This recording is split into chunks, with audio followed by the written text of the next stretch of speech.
Time and time again. There's always something happening over here. As you already know, we starting off on a later time today. We're not gonna be too long here. This is the Originators Monday. 6MK here, aka the Sixth Man. Riding shotgun with Bad Bike Sports for Saturday. Mm-hmm. And as you already know, as you see on the screen, some bullshit about some bullshit about to come y'all way when you see this guy's face in the background. Mm-hmm.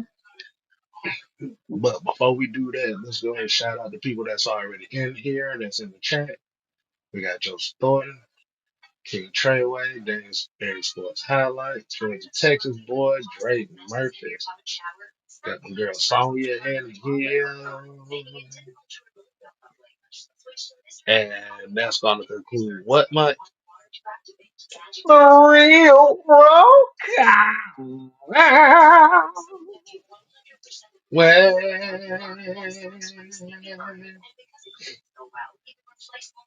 so we're not gonna beat around the bush on with y'all today.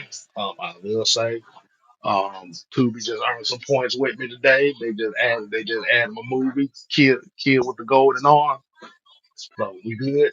But let's not waste any time on this. We got Silk Legacy in the building. Mike, this is a particular topic that you want to speak up on, man. What the hell going on? What the hell going on with Julio? Because I'm kind of lost in the loop for this one. So what happened, man? Just let people know what the hell just happened. Um, Quinteros decided he wanted to sit up here and say to our face as fans.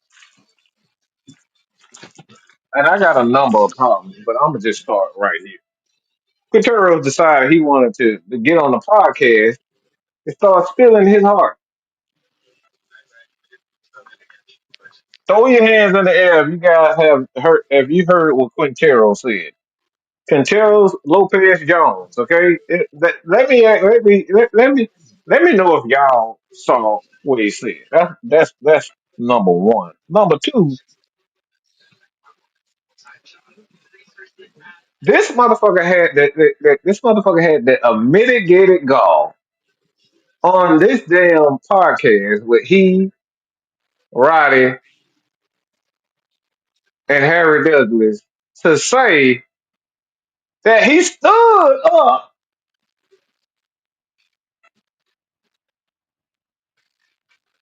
I can't even believe I'm about to say this. I'm in shock.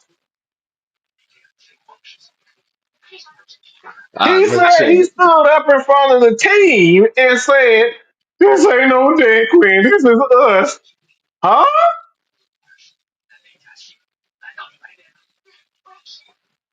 Us losing ain't no Dan Quinn.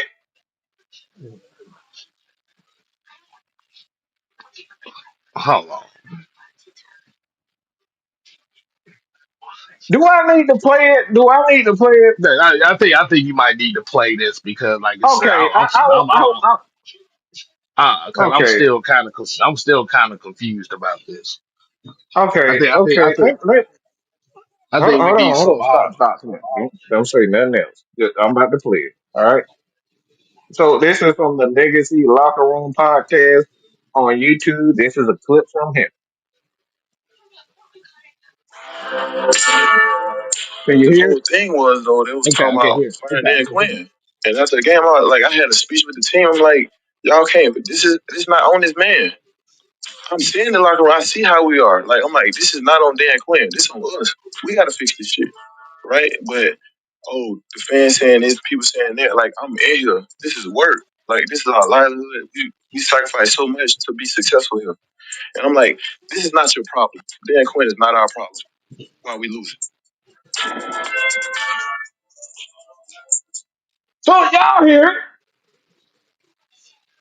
And like I said, check it out, the Legacy Locker Room podcast on YouTube. You can see it, you can see it for yourself. Legacy Locker Room podcast. I don't know exactly the main part, but you can go to Harry Douglas his Instagram page and you can get all the information from there. But I want to know what you think about that case.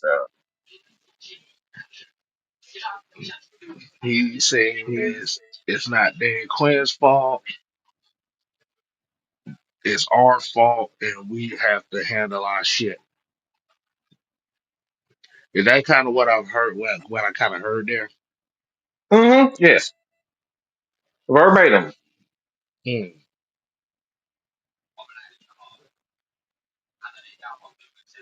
And this is the same guy that said that he didn't get a chance to get a say in any of the team decisions, but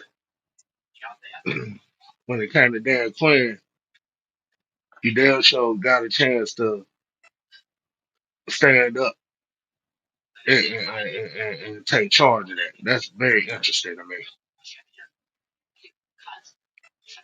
Mm-hmm. But as far as what do I really think about it, I mean the thing is players you as players you do have to take some accountability for certain things to go down. But this is where a problem kind of lies with this as well. When you have a culture of inconsistency, it's going to fall within the guy who's the overseer, which is said Dan Quinn. Am I correct? Mm-hmm. Yeah. Now, now the part that I didn't hear in that clip was this pertaining to the Super Bowl or was this just pertaining to the team in general?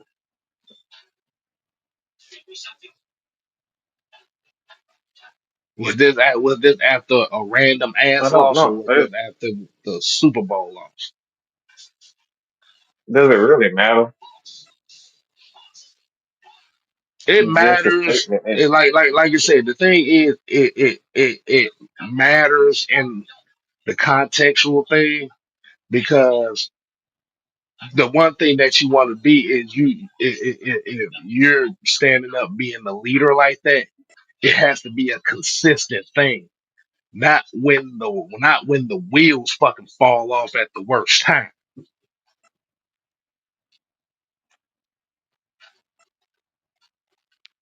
so that's why I have a problem with this. Go ahead, like you said, let know what the problem that you have with it because I want That's I why pro- I have a problem with look yeah because you're trying to figure out was this a consistent thing or was this just something that you just said on the podcast just to get people to watch? Because it's kind of interesting to me is throughout Julio Jones's career in Atlanta, we didn't really hear him speak one word. it. Mm-mm. He didn't start speaking. He didn't start being vocal about anything until Dan Quinn got fired. And this is Mm-hmm. what Mike is talking about. Am I kind of getting Mm-hmm. in that field of Yes. things? Yes. Absolutely. So I'm gonna ask everybody that's watching a question. Before Dan Quinn got fired, how often did you hear Julio Jones talk about anything media related?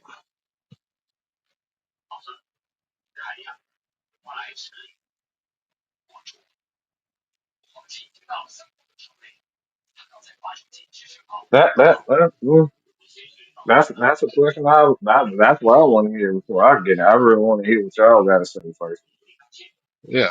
Well, because somebody said that's the never spoke. I ain't never heard him speak. mm-mm. We got Floyd in here. We got Marquise in here. Drake Murphy. I'm like I said, I'm asking this question to the people watching because, like I said, I want to just make sure I'm not tripping.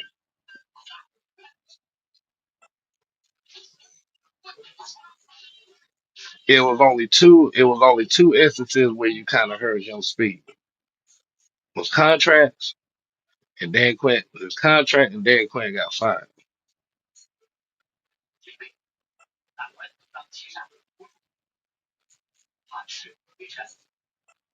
My question now Mm-hmm. is,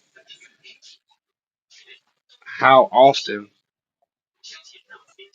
was this a thing where you speak to the team about certain things, not just Mm. to your position group?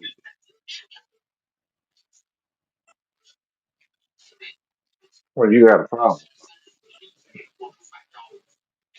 Like I said, I'm just kind of flabbergasted by that comment in itself Mm-hmm. because because I kind of feel like he's lying. I kind of feel like he holding something back. It's that same feeling I get every time I listen to him, listen to them, not just him, them. Mm-hmm. Damn. It's almost like it's something that they really want to say, but they too chicken shit to say. Mm-hmm. Yeah.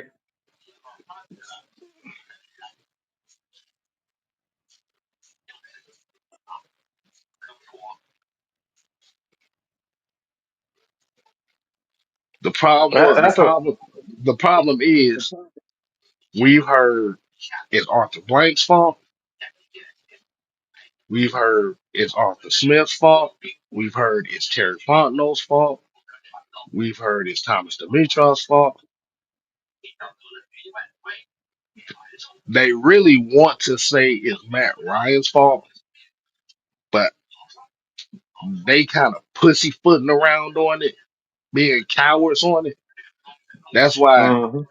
that's why they're kind of trying to tiptoe around it.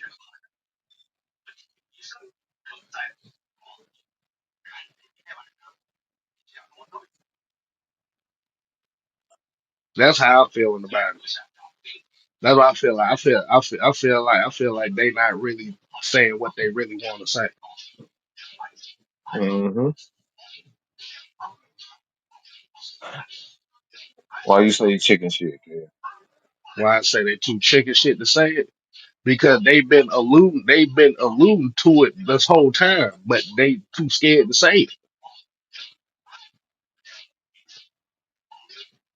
They blame Mm-hmm. literally everybody in the organization except two people, Dan Quinn and Kyle Shanahan.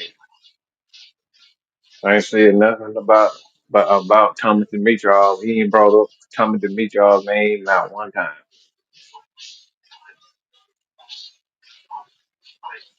Because They what it really barely sound been talking about that.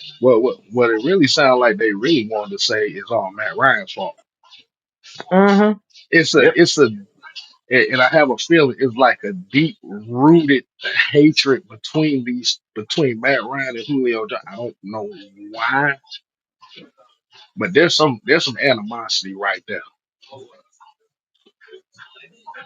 and I feel like they're trying to tiptoe around that conversation. Mm-hmm.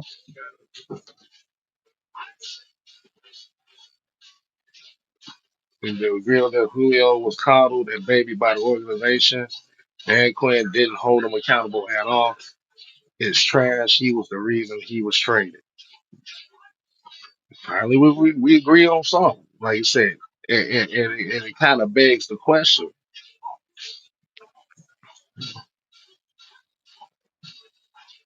that 2015 season. I want to ask y'all a question, Mike, and this is a question that I posed to you before. Do you think Julio Jones was the reason why they ex Roddy White out of Atlanta? Yes. Yep. 1,000%. It was Julio.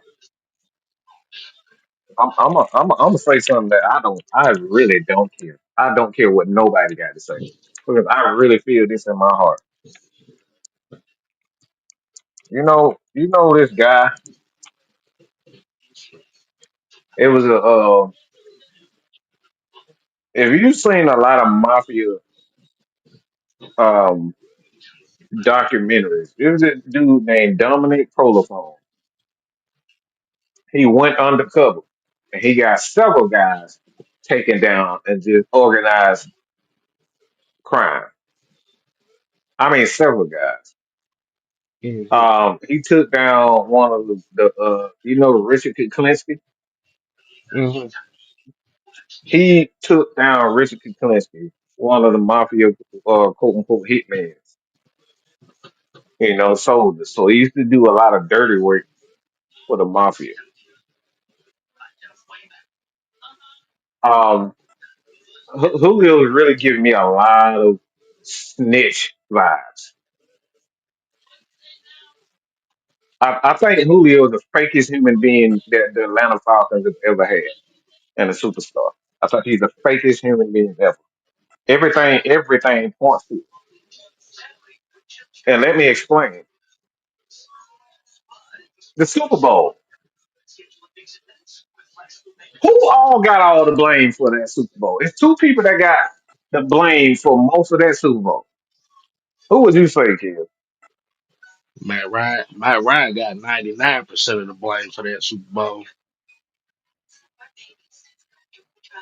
Now, I'm talking And about fans and media. I'm not just saying just fans. I'm talking about fans and media. no, that's Who what do I'm they talking about. point the finger at? I'm talking about media. There's two people that got blamed for that Super Bowl. Matt Ryan and Arthur Blank. You missing a key one. No, I know. Kyle Shanahan. Kyle Shanahan got blamed for this. Arthur Blank got a lot of blame. That was later. But it was Matt Mm, Ryan and Kyle Shanahan that got all the blame for losing. A lot of fans blame Kyle Shanahan because I was one of them. I know I did And too. a lot of people blame Matt Ryan for it. And a lot of people did, in fact, blame Arthur Blank for it. Mm.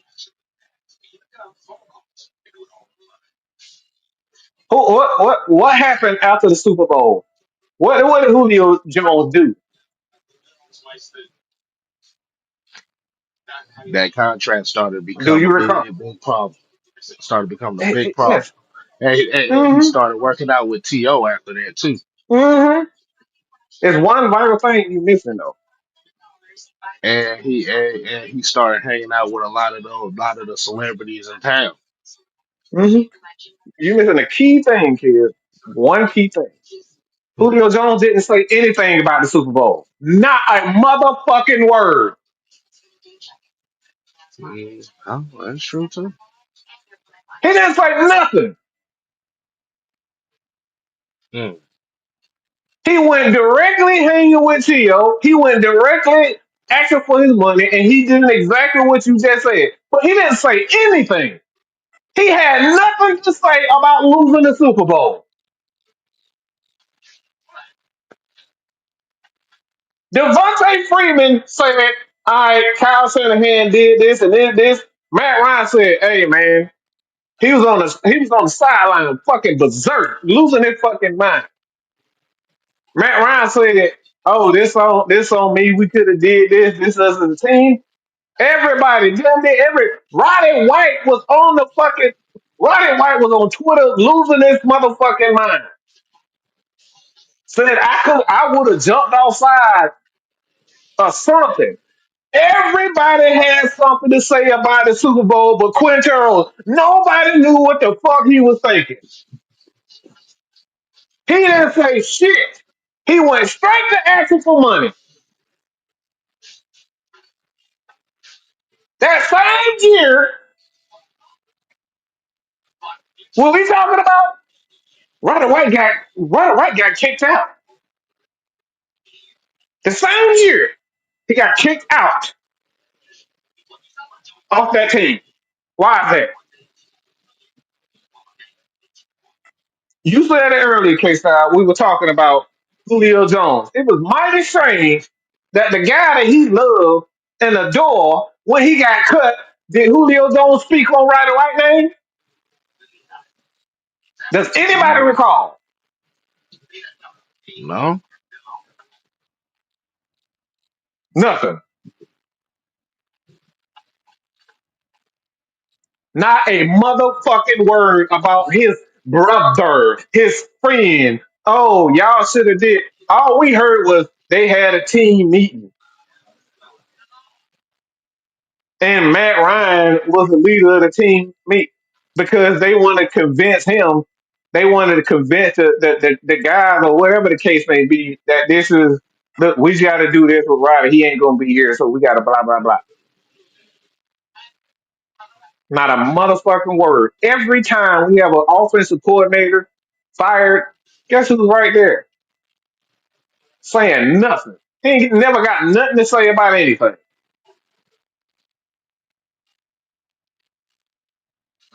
Mr. Jones, Mr. Jones, Mr. Jones, Mr. Jones.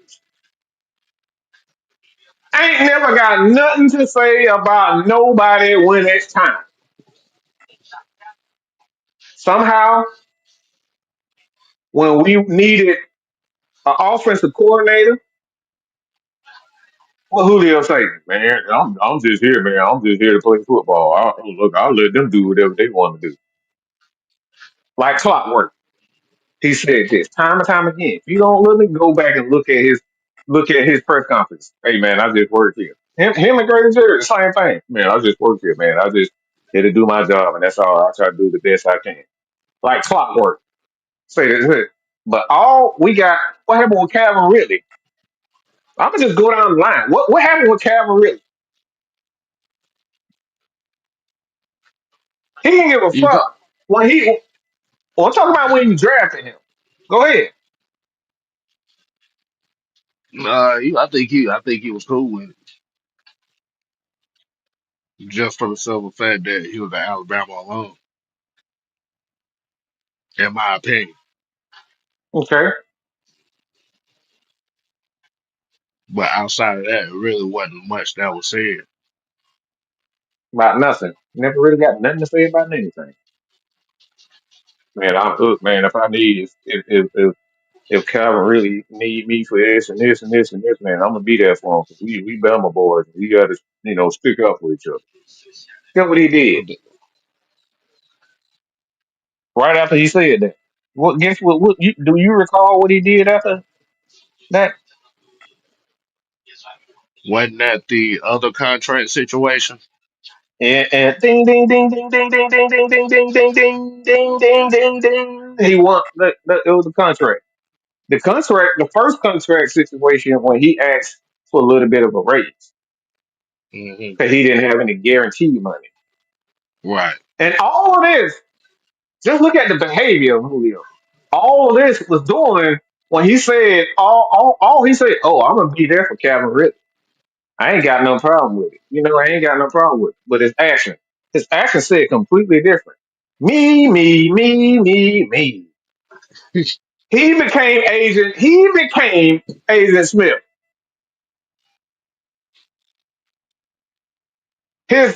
He said one, I'm all for the team, but his actions said anything but team.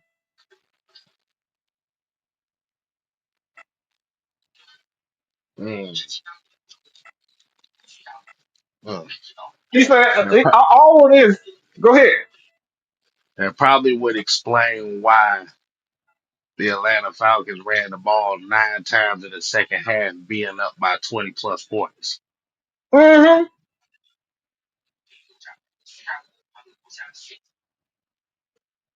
And I thought that was kind of odd right then and there, that a team Hmm. would be up 20 plus points in a game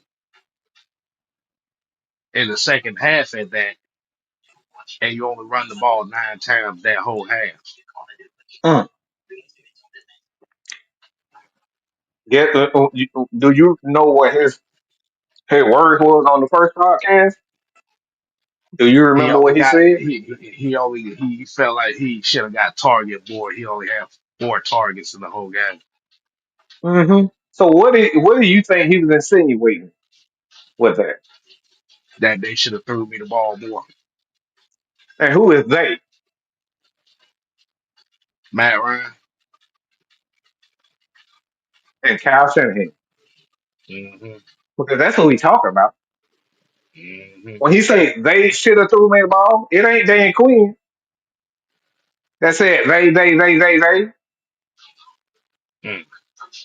Dan Quinn is in charge of the defense. He's overseeing the defense. He's overseeing certain situations on offense. Because that's Kyle Shanahan's offense. So Right. he's pointing the finger at Kyle Shanahan and Matt Ryan when he said that. It's clear. I only got 4 targets. Why would a wide receiver, you up 28-3, be up here mad when you up 28-3 and say, hey man, I didn't get before target. I didn't get what?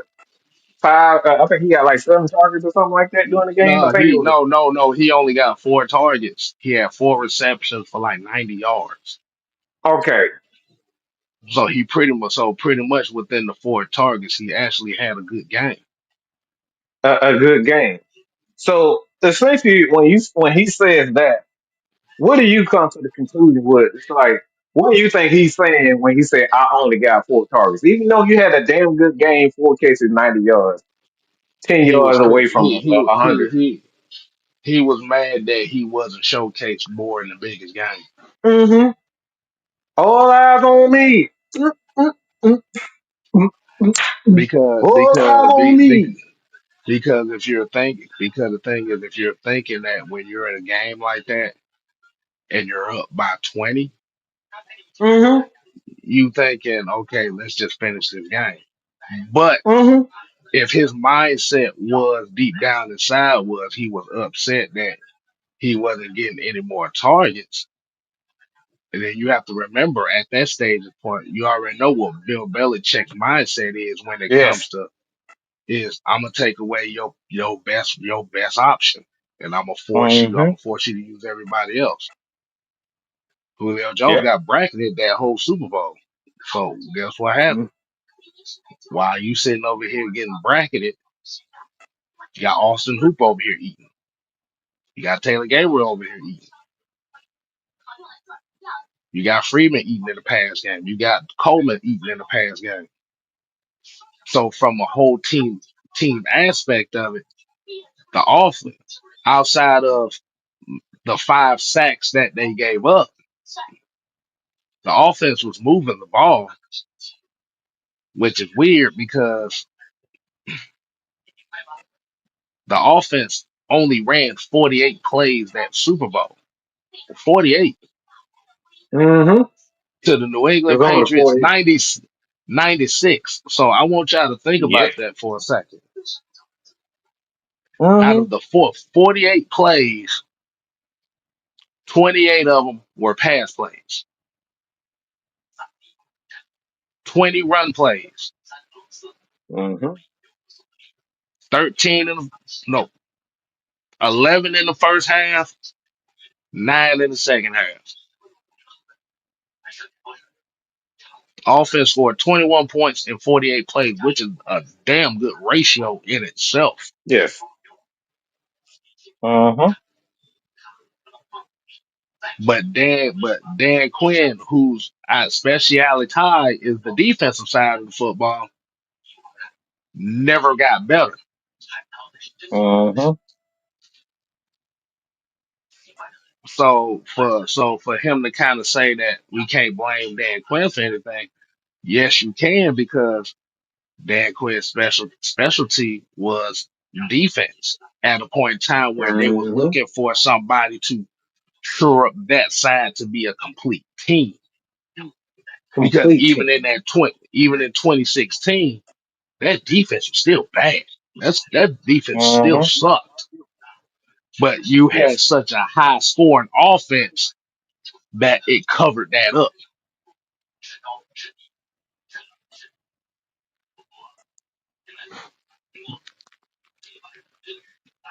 That's a problem that I have, kid.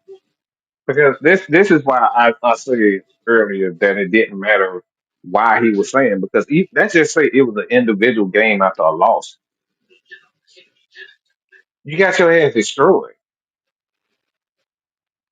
Dan Quinn, we lost a lot of games when we are top 10 offense with him and Matt Ryan for like a 5 year stretch from 2012 all the way to 2016, 17, 18.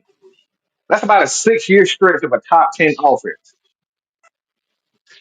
This is why Julio is so full of absolute shit.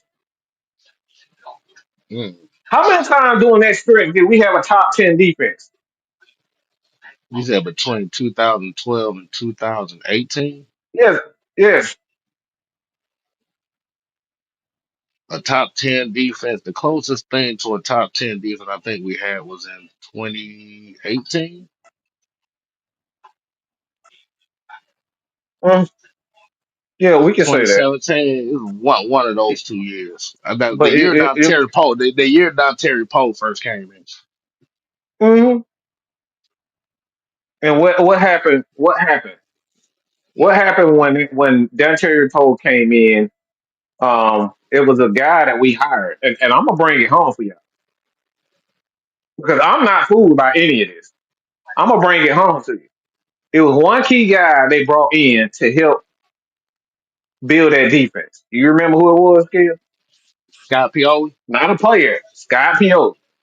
Scott Piola was the reason why they brought in Terry Cole and some other guys.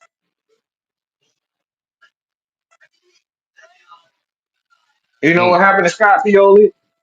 After like a year or two, it was barely like a year or two. He was there with the Atlanta Falcons. You remember what happened to him? They relieved him of his duties. They relieved him of his duties. Why would they bring Scott Peel is responsible for building some of the greatest defenses we've seen, defensive players we've seen. Bringing in. This is what he's done all through his career. This guy was a director of personnel, player personnel with the New England Patriots when they was winning Super Bowls. And we just fired him. We relieved him of his duties. He helped look, even Kansas City when he was there. He helped us bring in responsible for Tony Gonzalez. Like he's responsible for so much there, helping us because he was the general manager. Okay, he was the general manager for the Okay. Chiefs. You remember that? Okay. Right. Okay. Tony. Right. Yeah. I knew I was right on one of them seasons. It was 2017. 17 and Okay. total Yeah. defense. Total defense. Yeah. hmm So 1 year out of what a 4 to 5 year stretch is that good enough for y'all? That's the question I want. Is that good enough for y'all? If Hell it is, no. it is. But for me, that ain't good enough. Hell no. I got a Because Matt the Ryan thing, and the Julio Jones. Ain't good enough. like I said, like you said, that's that, and this is why I say, okay, now I see why when you saying that we shouldn't blame Dan Quinn for the stuff that happened here. Now I understand why that could be taken as something that could be upset about is because the very aspect of what the reason why you brought Dan Quinn here, you never reaped the results of that. Mm, mm, Where you had this explosive offense, but then you had to rely on this explosive offense to score 30, 33 points a game just to make sure they win games. uh-huh. Now, 2016, 2017 were interesting years was because, like you said, that's where you started that. Like you said, that's where you were bringing in a plethora of defensive linemen that you could rotate and guys that work well together. like you said, with the Courtney Upshaws and the Dwight Freeney's and the Adrian Claibornes, the Brooks Reeds, the Tyson Jacksons. You got the Mm-hmm. Rasheed Hageman, the Grady Jarrett. Grady Jarrett was a young pup at that time. You still had Jonathan Yep. Babineau, Mm-hmm. and It you had was a Vic assistant Beasley, general. and you had a Vic Beasley, Mm-hmm. who before that season was averaging like 5 sacks a season, but he had that one season 15, and then after that he averaged like 7, 8 a season. Mm-hmm.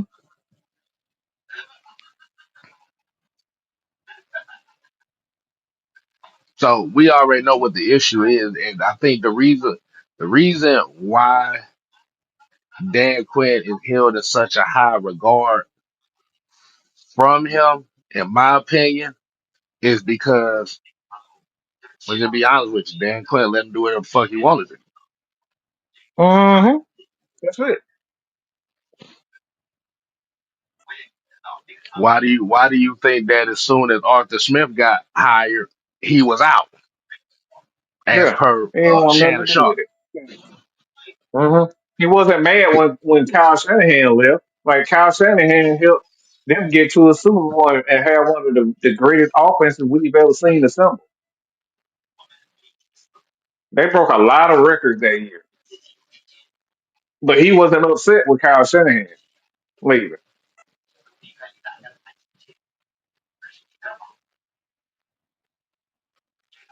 I want people to open their minds up, man, and really look at this dude. And I'm gonna say something. I like I said, I'm gonna say something. I'm gonna just be real about it. Julio is the biggest snitch and the main major reason why the Atlanta Falcons lost. Not just the Super Bowl, but he was one of the main reasons why. You can just see it in his attitude. Now, look, every everything when you really analyze everything and you look at everything, Matt Ryan was getting his ass kicked as a quarterback. Nothing changed. Julio kept getting fed. Matt Ryan offensive line. It was blaming on Matt Ryan. They blamed it on the offensive line. They never blamed anything on Julio.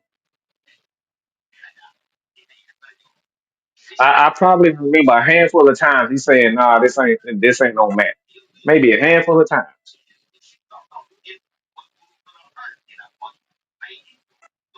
Well, Julio he end up dropping a pass or whatever the case may be. The wide receiver didn't play or the offensive line. This ain't no man. I think he was saying that our poor offensive and a lot of times where we lost, it wasn't because Julio wasn't getting the ball or he was making mistakes. It was the fact our offensive line and we couldn't run the ball. And he would come out and say, "Nah, this ain't no match. Us as an offense, we got to play better," which is true. And then you would see instances where they will put up big numbers, and then Dan Quinn consistently looked like absolute shit. That's one thing about Dan Quinn and his defense; they consistently look like absolute horseshit. Julio Jones look, he's a snake, y'all. I'm telling y'all, dude is a snake. He relies on his image that y'all as fans. But when you start questioning and looking at the thing that he did, why are you hanging out with T.O.? This dude literally was left out of the Hall of Fame by players, coaches, and the media because he was a jackass. An absolute jackass. Why are you hanging around that guy, Julio?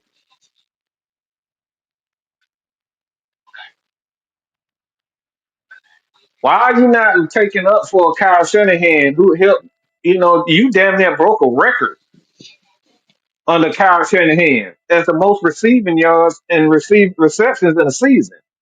You damn near did that because he was on pace to break Cameron Johnson's record that year. Right. But you don't see him going to bat for Kyle Shanahan. Kyle Shanahan turned him into a monster. Y'all can say whatever you want, but he turned Julio into a household fucking name. Matt Ryan and Kyle Shanahan is responsible for that Mm. because from that 15 to about 17 year span, it was Kyle Shanahan and it was a guy that nobody seems to care about now, and that's the guy that's the head coach for the Texas Longhorns. You know who that guy is, Kevin? Steve Sarkisian. Steve Sarkisian. Julio Jones had some of his greatest seasons with those two offensive coordinators. But you don't see him saying, man, those guys were great coaches. He up here blaming Mr. Blank. He's up here blaming Mr. Blank for firing him. Listen to what he's saying. He's not saying that he's mad because we lost the Super Bowl. This dude is a snake, y'all. He's not upset. Roddy White is more upset about the Super Bowl loss than he is. This dude don't care. This is why Cam say he beating around the bush because he really want to point the finger at. He really want to point the finger at Matt Ryan and say, Matt, if Matt would have been more vocal, we would have kept. That's what he really want to say. He blaming Matt Ryan for not taking up for Dan Quinn being. That's what he really mad at. I promise y'all, bro. I promise you, that's what he fucking mad at. He feel like Matt Ryan didn't help keep his buddy in all the losses, the bad games, the bad situations, and media and all that shit. It's just compiled. And when he fired Dan Quinn, when they decided to fire Dan Quinn, he said, "God damn, Matt, you ain't gonna take up for him. You know this ain't all on Dan Quinn. All of it ain't on Dan Quinn." But as a leader, what do you got to do as a leader? When you see your players not living up to a standard, what are you supposed to do, kid? You can't watch the ship. You can't stay on the ship while it's sinking. Mm-mm. Eventually, you got to jump on that lifeboat and he'll roll your ass to safety. Mm-hmm. Everything this dude just saying, y'all just pay attention to what he's saying and then look at his actions. After the Super Bowl, this man wasn't thinking about no damn holding out. Julio was a perfect citizen before we got to the Super Bowl. Perfect citizen, model citizen. Soon we lost the Super Bowl. That's when hell. Look, it went straight downhill. Our team went straight downhill because of Quinteros. So so so let so let so let me ask this question on that. As we already said with Terrell Owens, like you said, do you think do you also believe that by all the entertainers like the TIs and the Big Boys and the Young Jeezys, the Gucci Manes, the Quavos, the Migos, everybody that he was Uh-huh. hanging around with Yes. were putting that bug in here about fuck that white boy. White boy. Yes, absolutely. You're 150,000% true. Julio Jones fell victim to the same shit Mike Vick did. Do you know what that is, Gary? Being influenced by the celebrity lifestyle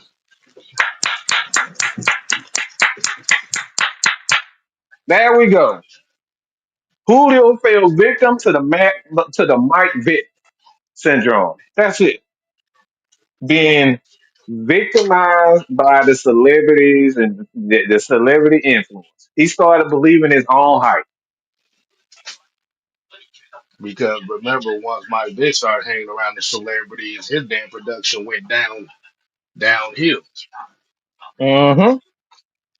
It went downhill. Can you do you feel like sharing the moment about Mike Vick that you had with him when you saw him? Oh no, yeah, yeah, that was actually right. That was actually right after the dog fight scandal. It was right when he got out of jail, and I was working at the airport at that time, and it wasn't no fanboy shit. But it was like we saw me and my cousin saw him on the concourse, and it was just one of those things where it's like, "What's going on? How you doing?" It was going for a handshake because the thing about it is, it was the same approach I did with every athlete, every entertainer that I ever ran across.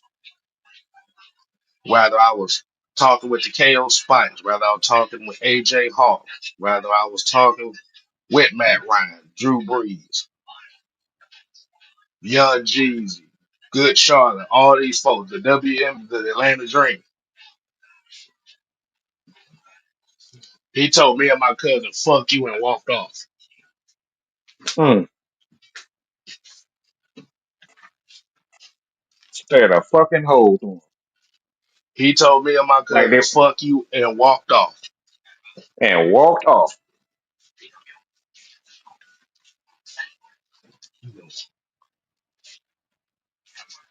And that, like I said, and that was fucked up because my cousin was a big Mike Vick fan too. And I Mm. and I saw the disappointment in his face when I saw that. I said, "Bro, that is some bullshit right there." Mm-hmm. This guy fall victim to the, and it's like, I'm not saying that he's not human. I'm not saying he may have Yeah. not had his reasons, but at the end of the day, like, you It was, just got to understand. Look, me and Kev are so much alike when it comes down to this spotlight shit. Like, people think we mm, really give a fuck about spotlight. Look, mm. And the bad part, we go out our way. Go ahead, kid. Look. the bad part about all that shit was, nigga, we were about to go to work that day. We was actually on our way to work that day. That was the fucked up part. Mm, On our way to work, stop by the mm-hmm, damn Domino's at baggage claim at that time. mm, And my cousin was, boy, he was pissed. Boy, I said, wow. I mm-hmm, said, I said, wow. I didn't know saying what's up could get a fuck you. I'd never seen that before. mm-mm. Never.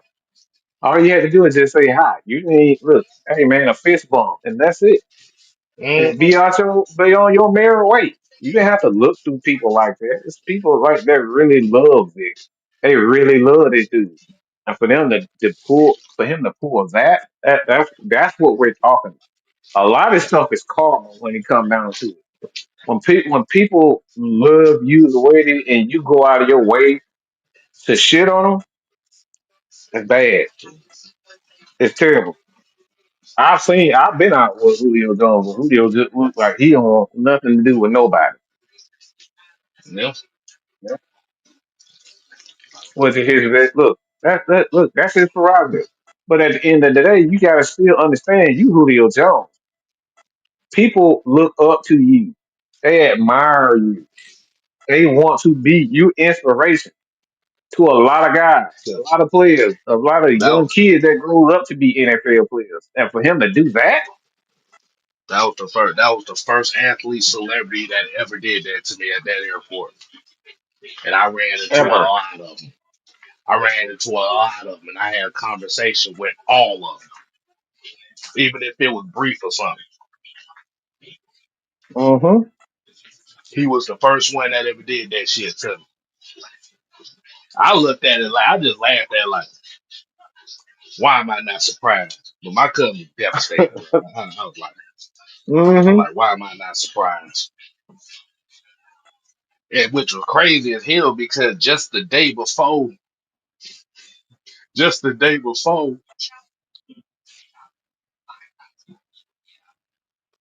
I was having a conversation with Jerome Bettis on the SkyTrain the day Jerome before. Bettis, yo.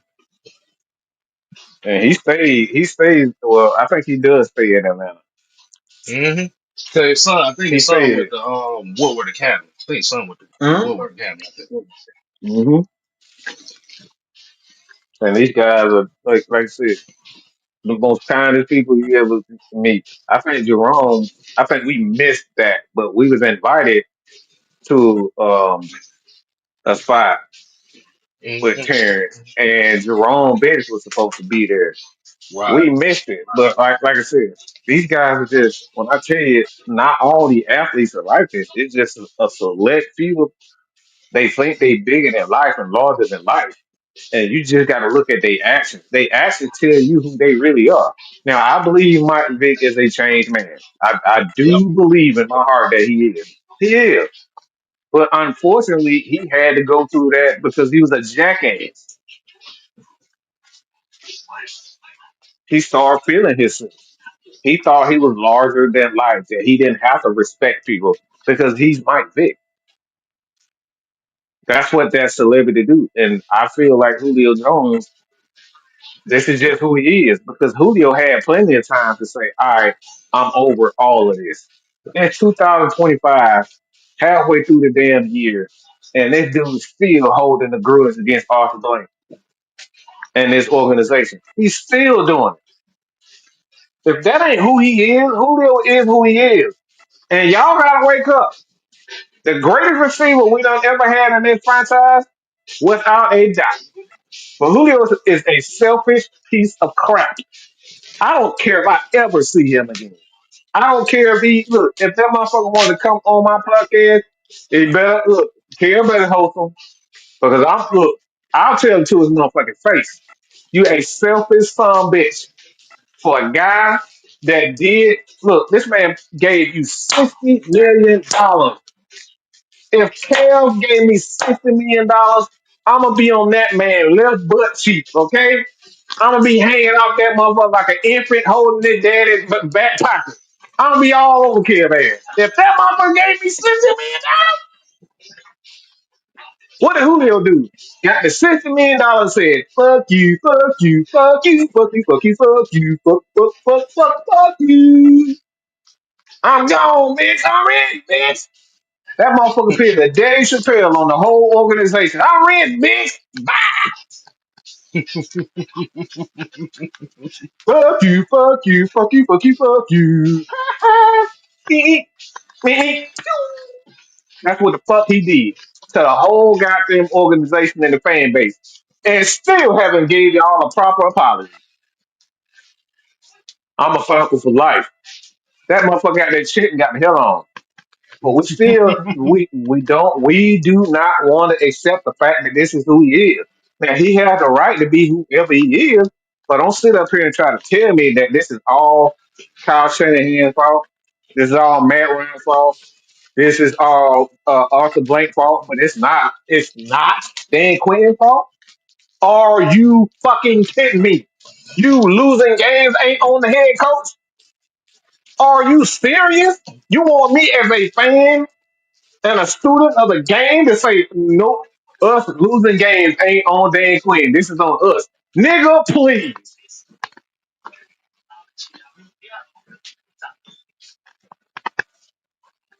Nigga, please. Absolutely. Everybody had fault. But the fact of the matter, it come down to it. Julio did not want to be responsible. It's the same thing, and I hate to say this because I love Charles Barkley. Charles Barkley didn't want the responsibility of being a role model. And Julio Jones, all he wanted to do is be in the center of attention, but he didn't want what come with that. It's things that come with being the leader and being the best. Because no matter what you do, it's going to be your fault. And Julio Jones is a small piece of absolute shit. Why? Because every time something went wrong with that offense, who do they blame, Kev? Matt Ryan. Matt Ryan, Matt Ryan, Matt Ryan. Nobody ever blamed. Nobody in this organization, fan base, and media point the finger at Julio. They say Julio is your fault. Hell, Matt Ryan got blamed for the defense giving up points. Mm-hmm.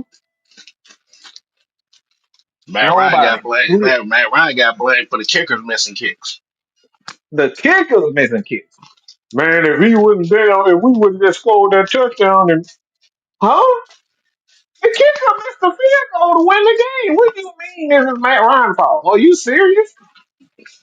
Yeah, Matt Ryan got blamed for 285 traffic after the game. Man, look, come on, kid. Come on, man. Julio never had any blame. He's a spoiled brat. That's all he is. Julio has been the center of attention all going back. Look, just look at what everybody say about him and Derrick Henry in high school. Like Julio was a freak. Always has been a freak athlete. So he's never been blamed for a lot of stuff. Never been blamed. It has never been Julio's fault.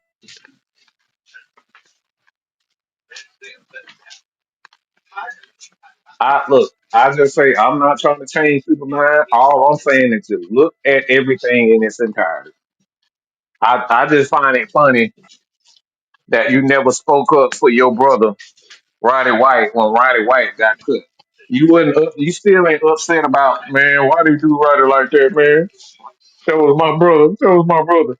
I ain't never heard this. This still to this day. I have not seen him say anything. The only thing that I heard is they had a team meeting, but they wanted Matt Ryan and Julio Jones to convince Roddy to act right with Kyle Shanahan. That was a team. That was a team. The player meeting was about is to try to make sure get Roddy right. Make sure Roddy wasn't about to choke Kyle Shanahan's ass out. Kyle Shanahan out. That's it. That was the That's team meeting was about. It wasn't the fact that yeah, man, I'm mad y'all cut my guy. Huh? I heard Chad Johnson when they cut TJ Hoosman. That man was mad as hell.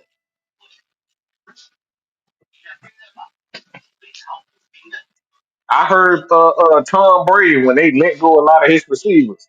It was like, you're not finna let go of my guy. You have to give me some more receivers. This is my guy. Tom Brady went to bat for his players. I don't recall Julio going to bat for anybody.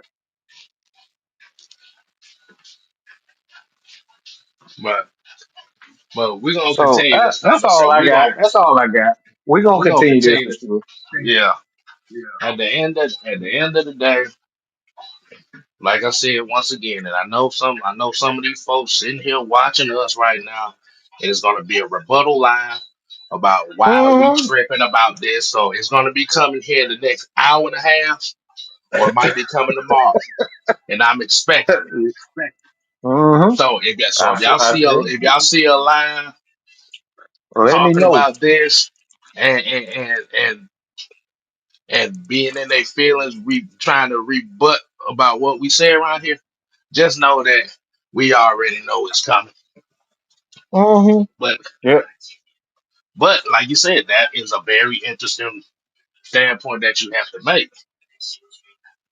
Is you didn't get the outspoken Julio Jones until Dan Quinn got fired. That's Mm-hmm. very, That's it. very, very odd in itself, right there. What they always say, kid. Actions speak louder than words, right? Right. Just saying.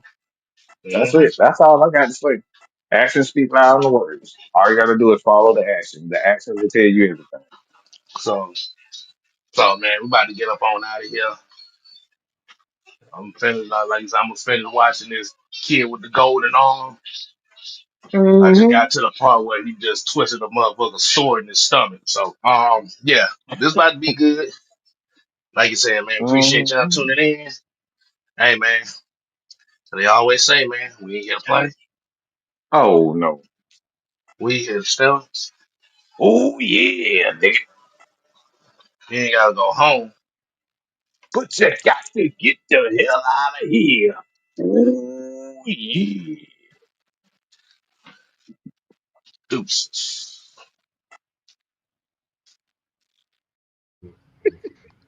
Put your eyes back in your head. Popped out like flavor, Let flavor. me do. Pry their eyes open and force them to see the truth. We will skin the sheep and sacrifice the weak. The unholy alliance has arrived.